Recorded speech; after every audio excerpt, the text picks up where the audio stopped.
Good evening, Garland Nixon here for another great show. We have a very special guest tonight, Hermela Aregawi. She is Ethiopian, and she's going to tell us all we need to know about that conflict. Let's talk.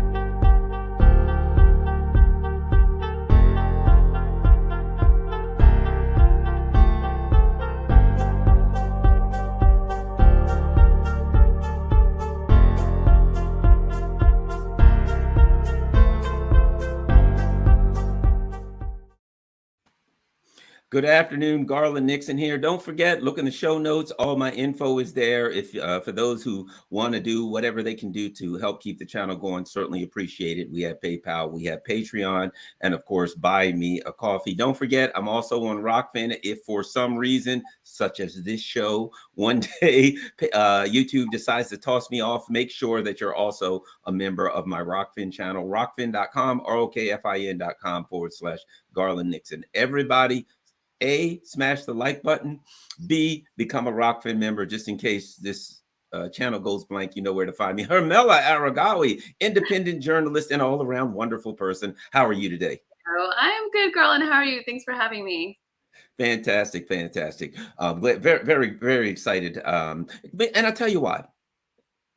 You know, we talk about Ukraine, we talk about Taiwan, which has me scared to death right now, but we don't learn enough about other Haiti, Ethiopia, a lot of very important and critical places right now that the U.S. empire is focusing on, and those people are trying to. They're still in a struggle for independence, a struggle to get away from colonialism, and most Americans don't know anything about places like that. So tonight we're talking Ethiopia, Eritrea, Horn of Africa. And what I'd like to do is start off by getting people to have an understanding of where we are today and how we got there. Who's who in Ethiopia? What do they need to know about Ethiopia? And how we got to the point where we are today. Hermela, it's all on you. All right. It's a lot of pressure, but I'll do the best that I can. I'm going to sort of brush over some of the old history because I think there's a lot of conflicting information there and people have their own version. But in general, Ethiopia was run by kingdoms up until about 1975, I believe it was, when the communist government at the time, headed by Mengistu Haile Mariam, overthrew Haile Selassie, as a name a lot of people know. That whole feudal system was overthrown by that government and a communist government was put in place. From 1975 until 1991, that's who ruled the country. It was a communist system. There were bouts of really bloody phases, one of them called the Red Terror. A lot of the world was going through something similar, right? The world was sort of had shifted from capitalism to communism, and the global powers were having proxy wars all over the world, and Ethiopia was one of the many countries. So in 1991, up until between 1975 and 1991, there were all of these different opposition groups, rebel groups that were fighting Mengistu Haile Mariam's government. One of those groups is called the TPLF, the Tigray People's Liberation Front. There's also the Eritrea People's Liberation Front. There's the Ethiopian People's Revolutionary Party. There were so many groups, several groups, at least I can say, that were fighting that communist regime because they didn't want that communist regime. Many of them were very pro-Ethiopia. Eritrea is unique in that it has a little bit of a different history. It's been colonized by the Italians. It wanted to be independent from Ethiopia. So that's what it was fighting for during that era. The Tigray People's Liberation Front, formed in Tigray, really some might argue, did not have any reason to want to be separate from Ethiopia. It had been a part of Ethiopia for ages. There was nothing about that government that was treating Tigray any differently than it was treating any other opposition. It was pretty consistent in that any opposition was to be quelled. But for whatever reason, the Tigray People's Liberation Front embarked on independence from Ethiopia as well. But when they came into power, they led the coalition that overthrew that communist government, and they were the ones in the seat of the prime minister's seat. So they actually decided to stay with Ethiopia and to run Ethiopia. If I may ask you about that, the Sure. TPLF now is rumored to have very strong connections to the West, to the US, UK, et cetera, that's who's funding them. Has that, and you can tell me if you think otherwise, but do you think that has been the case from the beginning, that they were funded, that there were outside sources utilizing the TPLF in the early years? Do you think it was organic, original? What are your thoughts on that? I believe there were outside sources that were funding a lot of different opposition groups. Maybe there were some that did not have outside help, but many of them had outside help. Because remember, this is a global proxy war. It's not really just an internal Ethiopian war. That's true for EPLF, that's true for TPLF, and I'm sure that's true for many other groups.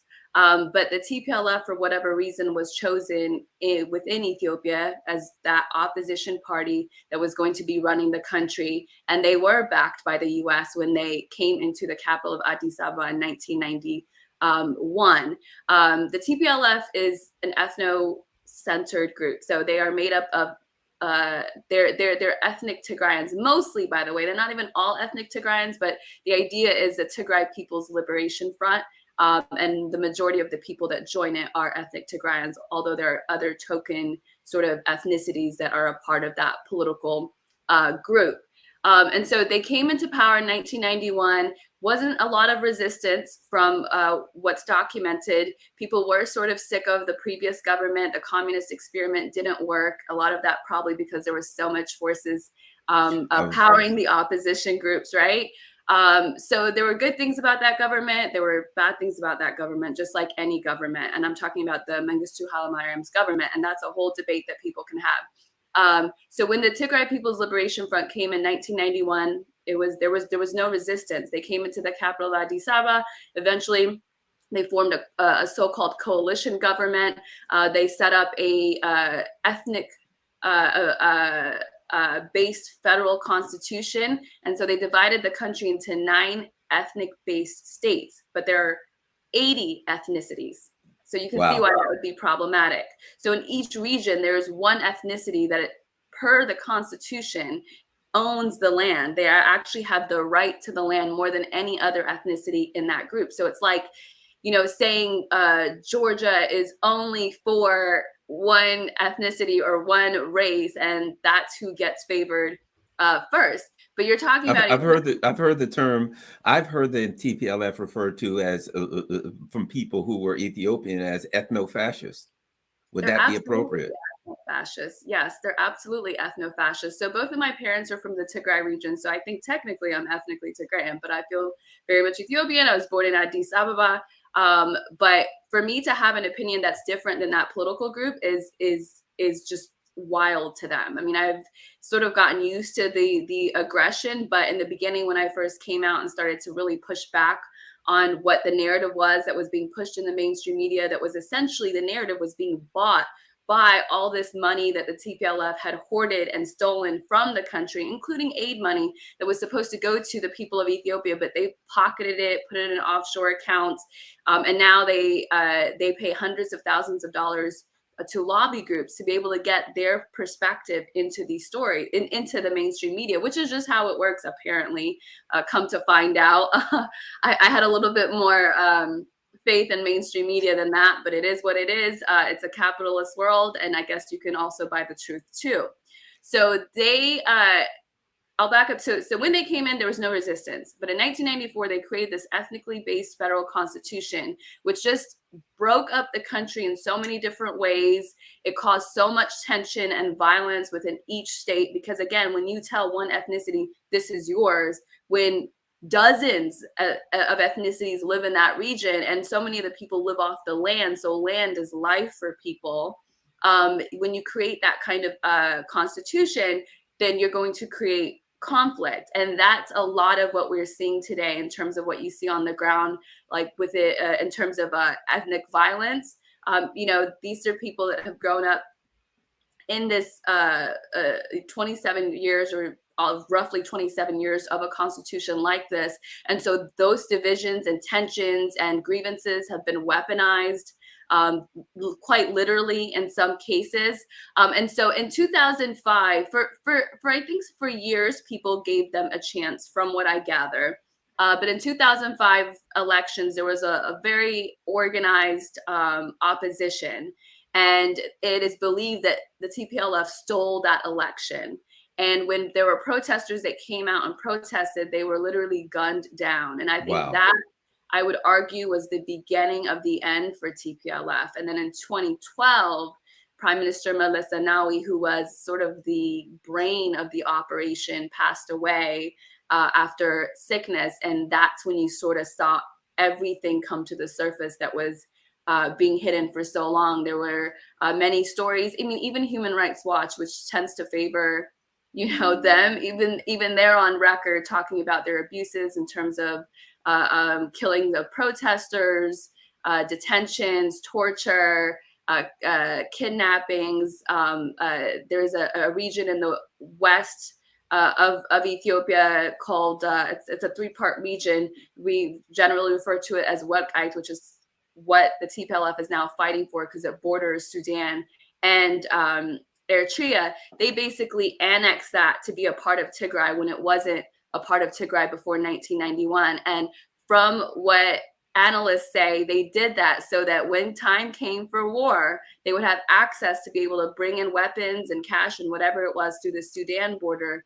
And that is what they're so hell bent on at this moment, because if they have that, then they are probably willing to be independent because they can bring in all the weaponry that they want to as an independent country with a border, and keep fighting Ethiopia is likely what's to happen. But they haven't been able to get that. The forces in that region were very prepared for them to start a war because they were warmongering from 2018, since they were ousted out of power till 2020 when the war started.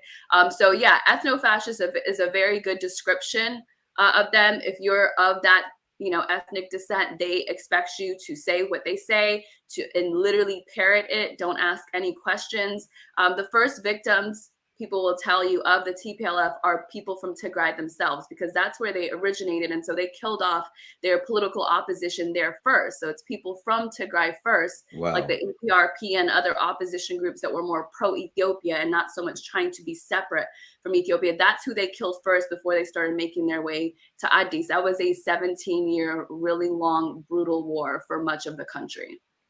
Wow. Also, my understanding is that there was a Zoom meeting here within the last year that was released. Who knows who got their mitts on it? There's great suspicion as to who might have hacked into that meeting, but that's neither here nor there. But at any rate, there was a Zoom meeting with some Western diplomats talking about their plans for Ethiopia, which basically showed that this is not about Ethiopian independence, that there are exterior forces. If you recall that Zoom meeting, if you could fill us in. I do. That was a little bit of a bombshell, I think, for everybody. That was, I believe that was in December. That sounds about In right. November. Was it November or December? Sounds about right. It was sometime fall, winter. Yeah, sometime around then. And there was this talk from a lot of TPLF supporters that, it was over, we're coming, that's it. A lot of the TPLF militias had made their way to Desse, which was some 100 and something miles away from Addis Ababa. So there was this expressed intention that they were coming to Addis Ababa. One of the spokespersons said not to take out the government, but just to, I don't even know what the words that he used is, but basically to somehow force a diplomatic something, but you don't do that when you're violently killing your way to the capital of Addis Ababa. So around that time, there was all this confidence from TPLF supporters, and I couldn't really figure out where that was coming from. And then this Zoom comes out, and who the people on the Zoom are some Ethiopians that are TPLF supporters, a woman who worked within the UN, who's also Ethiopian, who many people were very disappointed to find her in that room. There were some former diplomats. I believe most of them were retired, that were on there that were basically planning a transitional government, so a Yeah. post-Abiy government. And that's what they were talking about. How are we going to do this? What is it going to look like? What is a transitional government going to look like? And that was a huge betrayal for many Ethiopians, especially because there was at least one face that they didn't expect to find on that call. But it did also just clarify what a lot of people perceived. You know, there's a lot of gaslighting that happens with this story, where you get the sense that the West is not with you because they're speaking about the now designated terrorists as if they're equal partners to the Ethiopian government. You know, they talk a lot about the atrocities or alleged atrocities in Tigray, but they said nothing about what was going on in the neighboring regions of Amhara and Afar when the Tigray militias moved into that area last summer, until literally they were forced to have to talk about it because we all came together in November of last year, commemorating the year of the war, and started the hashtag No More movement, which was really about no more disinformation using this international apparatus, because that disinformation is actually causing division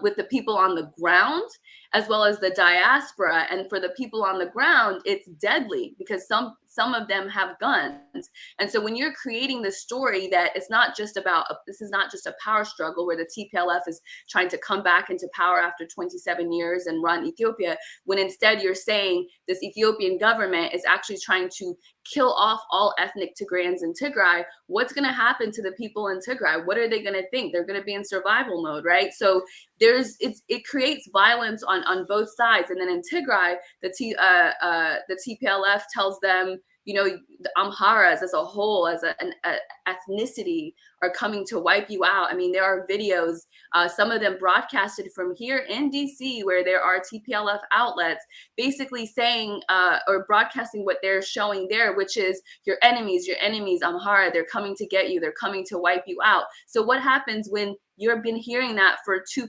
years, you're given a gun, and then you go into neighboring regions where it's a lot of Amhara people, you're coming for blood.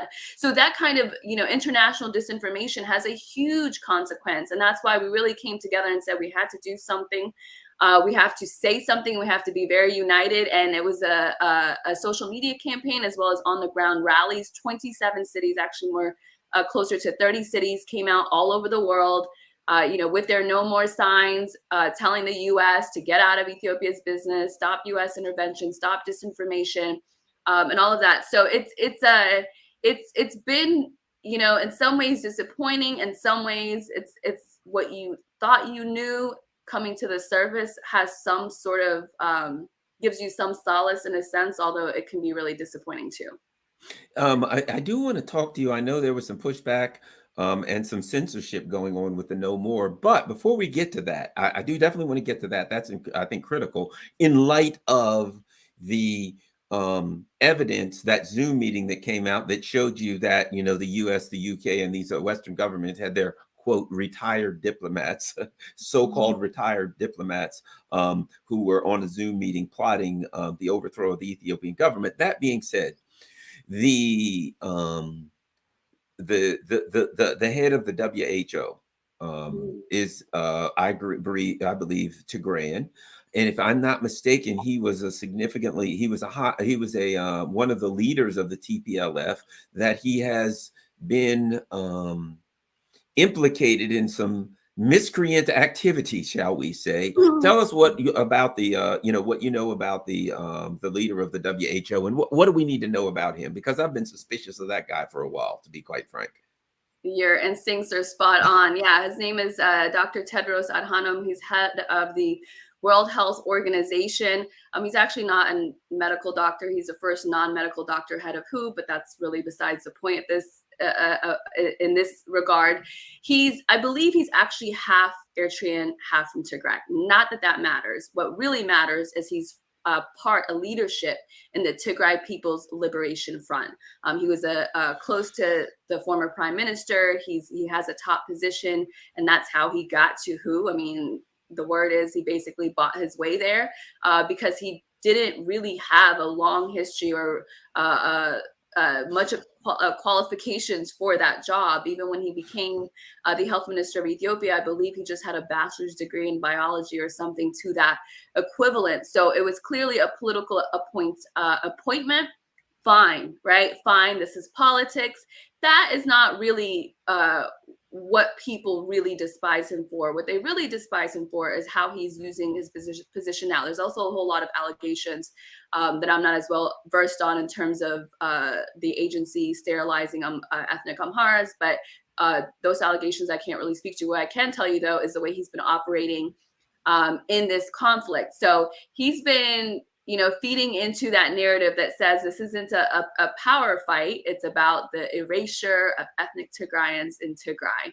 And he constantly talks about, the Ethiopian government is starving Tigray. There's a humanitarian blockade. There's a siege, all of that stuff. Actually, recently, he was saying that again, talking about a blockade, etc.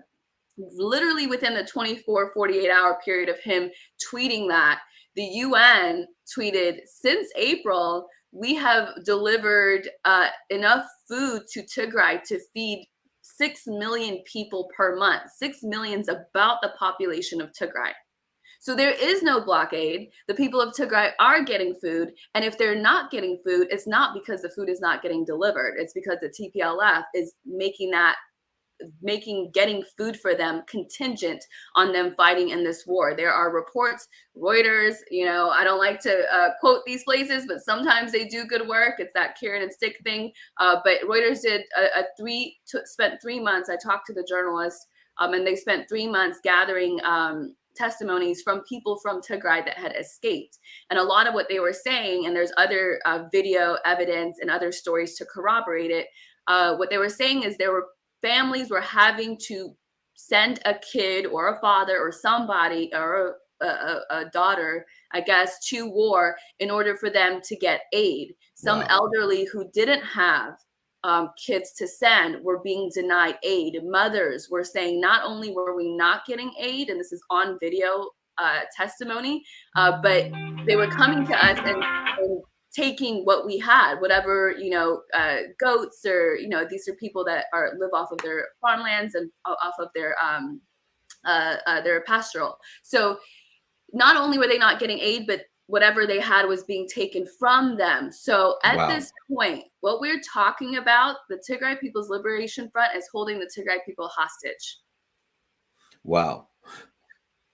And Tedros Adhanom is actually keeping this war going. I mean, when in June the Ethiopian government retreated out of that region, he tweeted pride, because why? The TPLF thinks everything can be done with war.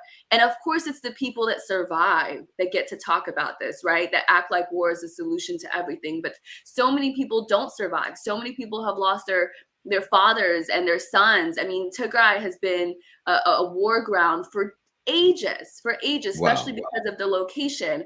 And so and there's also reports of child soldiers that the New York Times actually blasted on their front page until they were told, hey, these are actually child soldiers that you're celebrating. And so if we're really trying to be on the right side of things in terms of the humanity, we would be denouncing the political group that is hosting Tigray hostage and actually trying to work with this government, with the democratically elected government. It's a government of 120 million people. There are bound to be issues. There's bound to be incompetence. There's bound to be corruption and everything that you find everywhere else, right? But maybe to different degrees in a conflict. But this is the only option that makes sense in a world that claims to be for democracy and peace. Let me ask you about this. I think this is important too.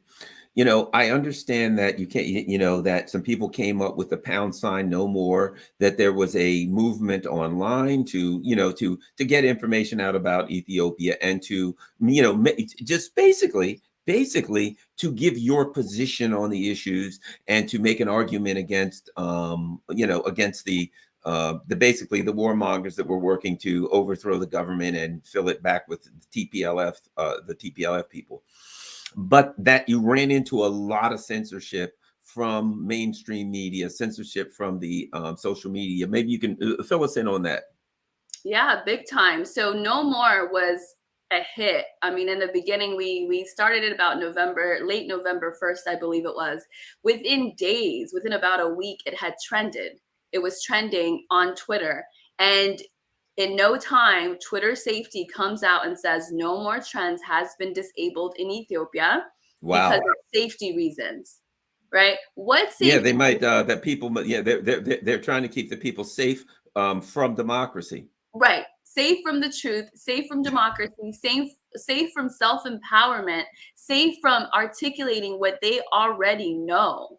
I mean, No More were just it's two words that were articulating what a lot of people were already feeling, what they've experienced for years, for decades in some cases. And so as far as we know, that it's been disabled from trends. I mean, I haven't, there were times that it was trending in certain countries. But there's a sense that there's a lot of shadow banning that's happening, and beyond that, what's very much concrete is they actually took down our main account. Our main account was Horn of Africa Hub. Hmm. We actually appealed to try to get that account back, didn't get any word. And then No More Hub came later. That was shut down almost immediately within a week. And that now we're talking about, that was in November, December. So we're talking about 7 or 8 months, and they still haven't come back. Nebiu Asfal's personal account, which is one of my close comrades in all of this, his personal account was taken down for no reason at all. I don't even know if he got a reason. Simon Tesfa Mariam's account was shut down. They said because some sort of superficial amplification. Basically, he had more than one account. He also runs the New Africa Institute, and they were basically trying to say, like, there was some sort of like a bot amplification. I mean, if you're tweeting one account from the other, like, people do that. People have their own personal accounts. They have a show account, organization account. And there was actually a Twitter representatives essentially saying like he was spamming, which when you looked at his feed does not appear to be true. So they just used that, he never came back. Both his accounts, both New Africa Institute and his personal account, were shut down. We're trying to pursue that. We already tried to pursue it through this lobby group that one of the organizations has, but we're trying to get some lawyers on it, because just at least for precedent, you can't just do this in a country where you say there's freedom of speech. There's nothing about No More that is dangerous. In fact, it's very inclusive. What it's saying is we don't want to be divided on ethnic, race, or any lines, on any superficial lines. We want to actually be coming together based on basic values of peace and economic development. And apparently that is a dangerous rhetoric versus the Tigray genocide hashtag, which was started on the first day that TPLF launched the war. So you launch a war, and then knowing that there's going to be a response, you say the response is a genocide of all of the ethnic people in this region, when it's really they're coming for you as a political group who started the war. They let that go, the run amok. I mean, we've seen reports where they actually have people in abroad in Asia that are literally it's the artificial amplification is Yes, yes, definitely yes. happening on their side, but nothing has happened. Another thing also, Garland, I forget just how much we've gone through. So recently there was a report that was done by this journalist, Kit Clarenberg, I believe is his name, and there were documents that were leaked from this so-called like social media analysis company called Valent Projects. Hmm. And what they were trying to do is they were basically trying to connect No More leaders or people that had high following on Twitter that were a part of No More, and were trying to somehow connect us to the Russian government or the Chinese Of government, course. with like a 2-3 degree sort of separation. And so it was that was also shocking to see. I mean, they're pretty shameless. I mean, the State Department, there's somebody in the State Department who was told one of my colleagues that they don't like the hashtag No More, that we should change it. And that's been said more than once. It's so bold. And I mean, I just wish they would be more reasonable and work with the Ethiopian government and recognize, like, what the Russian foreign minister actually just did when he was in Addis Ababa. I mean, the U.S. is losing their ground in Ethiopia unnecessarily. unnecessarily. This is a government that was willing to work with it, and I think in some ways are still working with it. But what the Russian foreign minister said when he was in Addis just in the last 24 hours is just the basic recognition that the Ethiopian government is trying to stabilize a country after an armed insurgency, right? That is really all most Ethiopian and Eritreans all over the world are looking for from the US. They're not necessarily looking, for a lot of help in terms of, any sort of military intervention. I mean, they cut off any sort of economic or security assistance last May anyway. But they just want the basic recognition on the world stage that a country of 120 million is fighting this super loaded in terms of money and weaponry political group that was dominating not just the country but the region for 27 years. And because the US is not doing that, I believe that they are losing ground. There was a leaked document that came out a few days ago where the EU was saying, we believe that we're losing the hearts and minds of Africans on the ground, per the people on the ground, because of what's going on in Ukraine. So it's a mess. Yeah, centuries of neocolonialism and genocide probably doesn't help either. No. But let me ask you this. I'm in the DC area. I do a lot of, I have a radio show here in DC. I've got one in LA also. And I know there were a significant number of Ethiopians in the LA area, but there's a lot of Ethiopians in DC, Northern Virginia area. And I know there have been a few times when there have been rallies and protests. And I know I was told there were protests all over creation. When I talk to those people, when I interview those people, they are angry with the Biden administration. They are furious to the last person. I mean, they're shaking their fists and they're like, they're furious. What is it? And I guess I'm sure you're familiar with, maybe not, but you can tell me, what is it that they're so angry about the Biden administration about? I think in general, Ethiopian Americans and Eritrean Americans in general have voted Democratic for a very Right. long time, right? They vote like many minorities, although I think that's also shifting for Democrats. And they did not expect, in terms of foreign policy, to be so betrayed, right? So the Biden administration is not only just not recognizing what the TPLF is, because a lot of the people, there's people within the administration and peripherally, people like Samantha Powers, head of USAID, Susan Rice, and all those people that had really close relationships with people within TPLF. I remember early on in the war, Susan Rice tweeted something like, in other words, genocide, like that's what's happening in Tigray, knowing good and well what was actually happening. I mean, at the time I didn't even fully understand, but she knew. So there's just this feeling of betrayal. We're voting for Democrats thinking that's what's good for us here domestically, and I guess abroad, like they guessed it would also be similar abroad.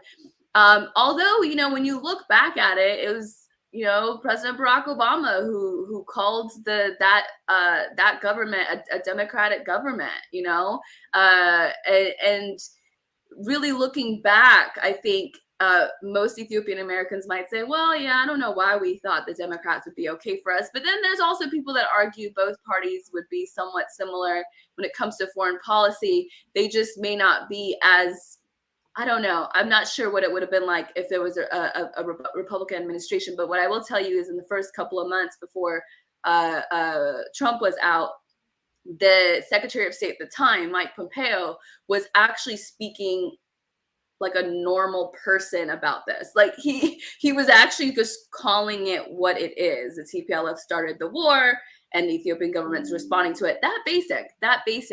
And so when you can get something that basic from a Republican administration that the majority of your population didn't vote for, you expect to get more from a Democratic administration. And Ethiopians got a lot less than they bargained for. And that's where the frustration is. By the way, a lot of people are dying. So this isn't just like a political game.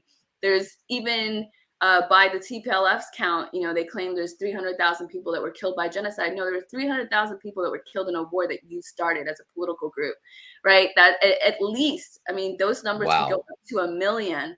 There's thousands. I saw a 7,000 number when they moved into the Amhara regions. There's so many people that are dying for different reasons, just because there's conflict and inflation. And then recently we've seen these mass attacks in the western zone of Walega, and we're trying to figure out what that's about. And there's reports that there are people maybe within the regional government there that are being paid off to either turn a blind eye, or that are participating in it. There may be foreign mercenaries. But what the U.S. State Department says about that is basically saying, we're very sorry about the loss of life in the, Oromia region of Walega. Ethiopians should reject violence. Like, we as a people are choosing violence. Right, it's being inflicted, upon the Ethiopian people, and now they're being held accountable for something that's being put upon them. A lot of interesting stuff going on. So what's going on now with with activism, with the people, with what kind of things are going on? If somebody is interested in finding out more, if somebody's interested in working with your organization, interviewing your organization, whatever, and I'm saying your organization, I know you do a lot of individual work as an activist, but who's out there? How can people find out more? Thank you. I'm going to try to name as many people as I can that work on this. So No More is sort of a decentralized organization. Of course, many people probably, if they know No More, they know Nebiyu Asfaw and Simon Tesfa Mariam. But there's also this group called APAC, the American Ethiopian Public Action Committee, that was formed during this conflict out of necessity, realizing we need to organize as constituents. They just had their first annual fundraiser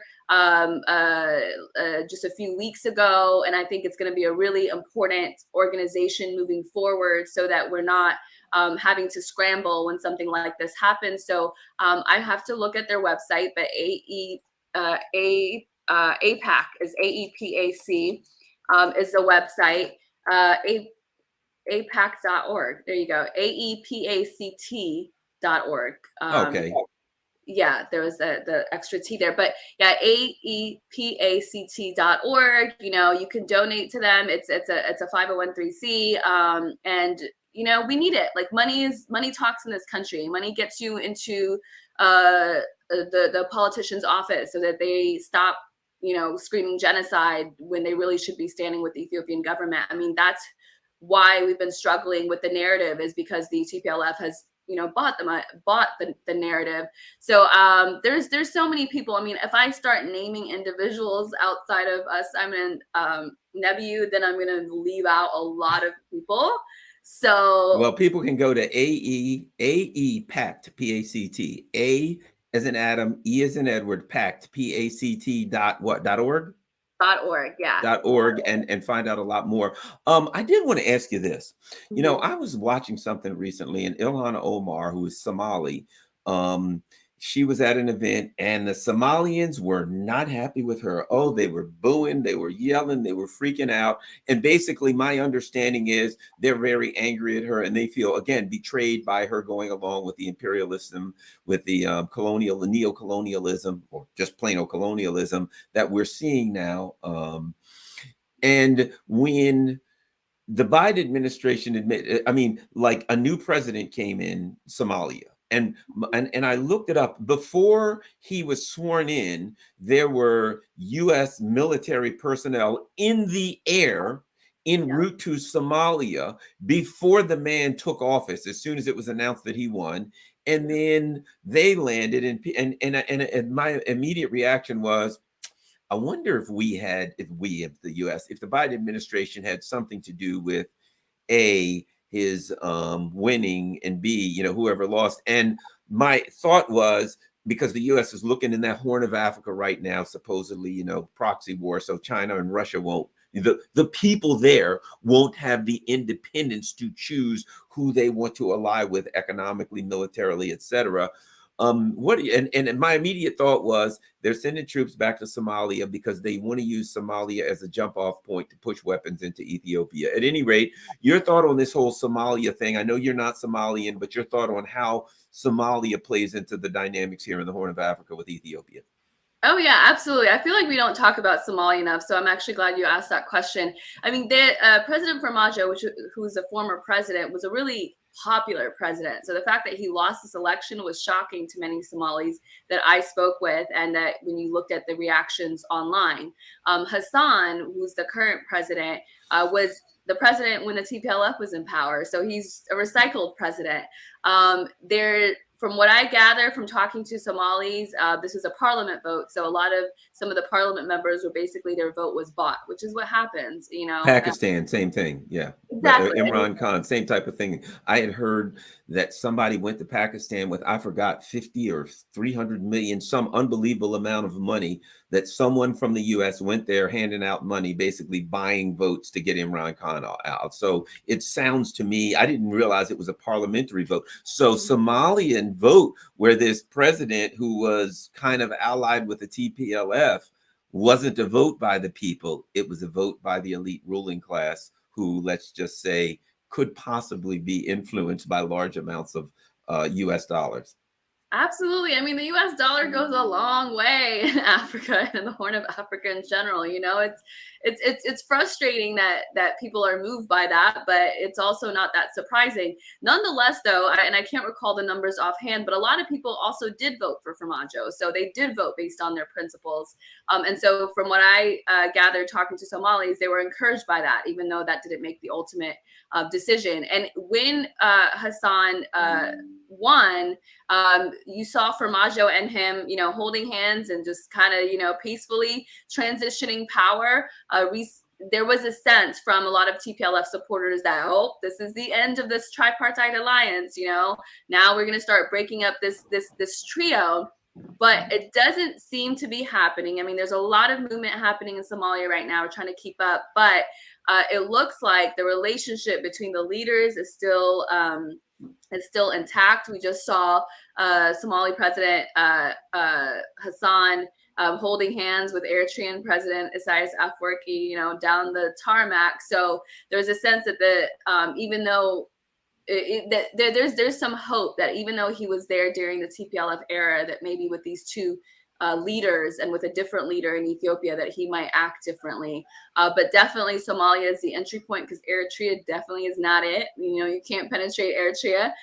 Ethiopia is a little bit difficult because of the population. I think sometimes there are concessions that are being made to the West. But ultimately, I think that if the people stay united and if the government continues to reform and, you know, really communicate, that's the government's weak point. And it really leaves room for the propaganda machine from the international community, or from the TPLF, I guess you could say, to take hold. But definitely a lot of stress on the country right now, and I think that's why it's leaning towards Russia. You know, it needs help. I'm not sure how deep that relationship is going to be, but at least on a diplomatic level, they feel like, hey, there's a superpower that's at least recognizing the basic reality of what we're going through. Last thing I'll ask you about, I'm glad you brought that up. I feel as though I have been told by a number of Africans they prefer the Trump administration for this reason, because the Trump administration kind of ignored Africa. They didn't really pay much attention to it. They weren't very active in Africa. So they were like, hey, they weren't messing with us. We'll take that over what's happening now. Not that I'm saying that to promote Trump or the Trump administration. I'm an independent. I don't like any of these imperialists, but I'm just putting that out there. What I wanted to ask you about was this. There's been a recent that I've been railing about, a recent piece of legislation that passed called the Countering Russian Malign Activities in Africa Act by, of all people, Representative Gregory Meeks, where basically the U.S. is saying, if an African country decides to do business with Russia, we can take some kind of punitive action against them. Here's my question. Mm-hmm. Russia and China seem to have a significant presence in Africa now because they're doing business, because they have the power, they've got the money, they've got the technology to do business, and they're doing business with various African countries. The African countries are making money, they're making money. That seems to me to be one of the big issues that the U.S. has And that's China. And that is, let me put it a different way, the African people having the independence to choose who they want to sign economic deals with. Your thoughts on that? Yeah, I think that is a really big part of it. I mean, 7311 passed the House, by the way, just like Yeah, that's did the it. bill, 7311. Yeah, it actually passed the House. So now it would be going to the Senate, which is shocking when you look at the wording. I mean, it's a very, McCarthy era like bill that basically says that African countries need to choose sides, need to choose Russia or us. Otherwise, it's a sanctions bill. There are going to be economic consequences. And we know sanctions are a form of war. And not only that, but it also mentions the African diaspora. So, i.e., me, and a lot of us that are being outspoken, and that it makes it essentially something that can be punished, I guess, through some sort of sanctions or whatever it is, for us to have an influence on Wow. what's going on as it relates to Russia. So I'm an American citizen, so I'm not allowed to have an opinion or to even interview somebody, right, with an opinion that may influence other people about what's going on when it comes to Russia and Africa. So, I mean, these are all big superpowers: Russia, China, obviously the U.S., and Ethiopia is trying to develop, and I think it's having to choose um, what at least is not causing war on its soil. I mean, that's really just like the basic uh, um, threshold. There's a lot of privatization that's happening in Ethiopia, from what I have gathered talking to some economic experts, which is something that the U.S. and Europe should actually be excited about, considering they're very capitalist in nature. But I think it's the lack of compromise. It's the wanting to have it their way all the way. And I think they know that if TPLF was to be in power, at least some of them, I mean, I don't know that they're all coupled as, one thing, the West at this point, especially with EU and US, but they know if TPLF comes into power, they've got they don't have to worry about anything. Like, the TPLF will let them do whatever they want. They'll let them, control the security apparatus. They will lease the land to them for practically for free. I mean, that's how the protest between 2012 when Meles Zenawi, former prime minister of Ethiopia, died, in 2018 when Abiy Ahmed came into power. A lot of those protests were led by Oromos, which is the southern region.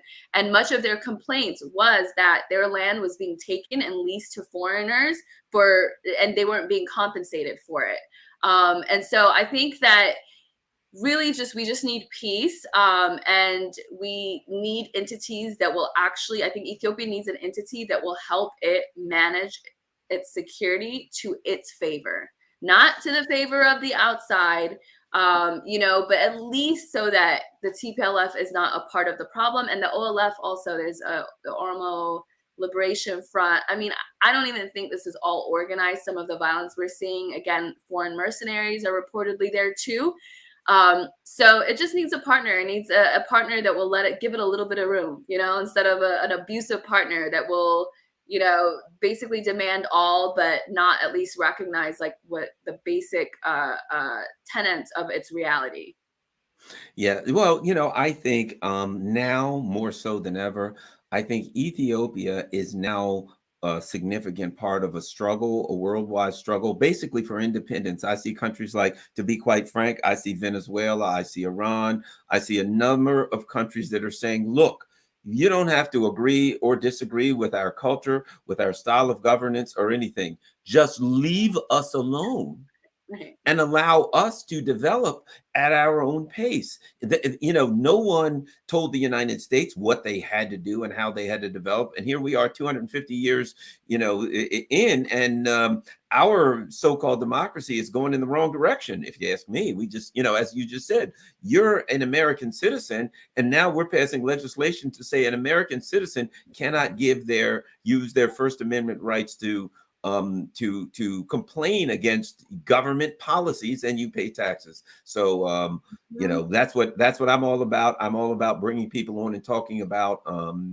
independence for people all over the world. I certainly appreciate that. Don't forget, everyone, A is in Adam, E is in Edward, PACT, PACT. So go to aepact.org for more information. Follow at Hermela TV. Anything else? Any last words, Hermela? Yeah, just one more thing I wanted to just since the topic was about Ethiopia's fight for independence. One of the things that the country fights for is to try to do its own investigation. So there's the Ethiopian Human Rights Commission, which originally was formed by the government of the TPLF, and there was a long time where they actually were not independent and they were the arm of the government, and they wouldn't really criticize the government. Now they do have room, and they actually do criticize the government, at least in terms of make sure we're not doing enough, or there needs to be more protection for civilians, etc. So there was a joint investigation that was done between with Ethiopian Human Rights Commission and the UN High Commissioner Michelle Bachelet's office, and I believe she's actually leaving at the end of August. So I don't know what's going to happen to that report. But it was a report that was focused on Tigray that basically found there were atrocities committed on all sides of the war, as you would expect, as opposed to it being this one-sided genocide. So those are the type of reports that are somewhat balanced and objective. But what the UN is trying to do is it formed its own expert body that is supposed to investigate Ethiopia. I believe it's 4 people. One of them dropped off, I guess found a new job, probably didn't want to be a part of this mess. She's from Gambia.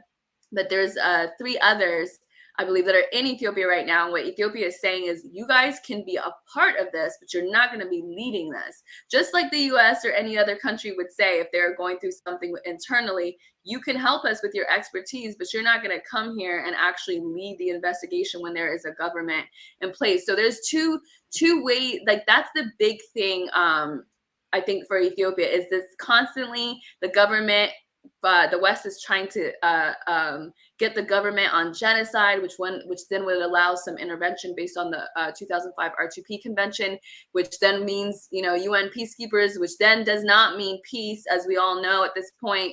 And they can actually manipulate the situation on the ground for it to be worse, for it to be more ethnically divided. So it's a lot, but it's really, I think, doing a decent job standing its ground. I mean, there was a couple of votes in March. They voted against this so-called international independent body that was created by the UN, which is essentially, US is the #1 donor of the UN, so the US is a part of that.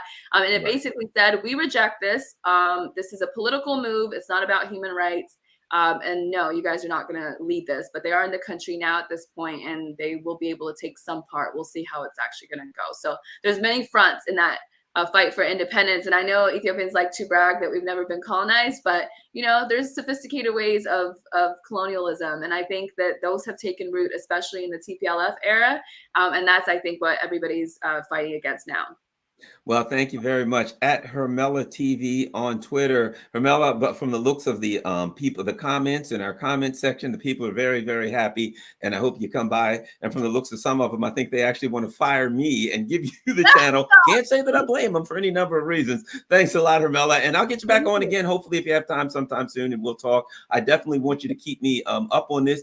If something comes up and you need, and that you feel is important, just drop me a message, and and we can get you back on and talk about it. All right. I appreciate it. I just want to say thank you so much, because I think what's really important is for Black people here and Black people elsewhere to connect their stories, right? That's a really important part of, I think, change.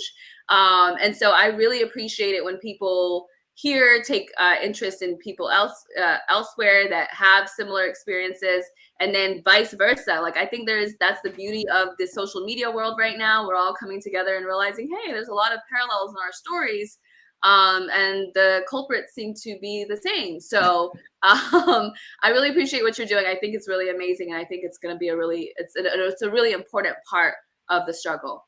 Well, thank you very much. And here's the funny thing, though, the weird thing.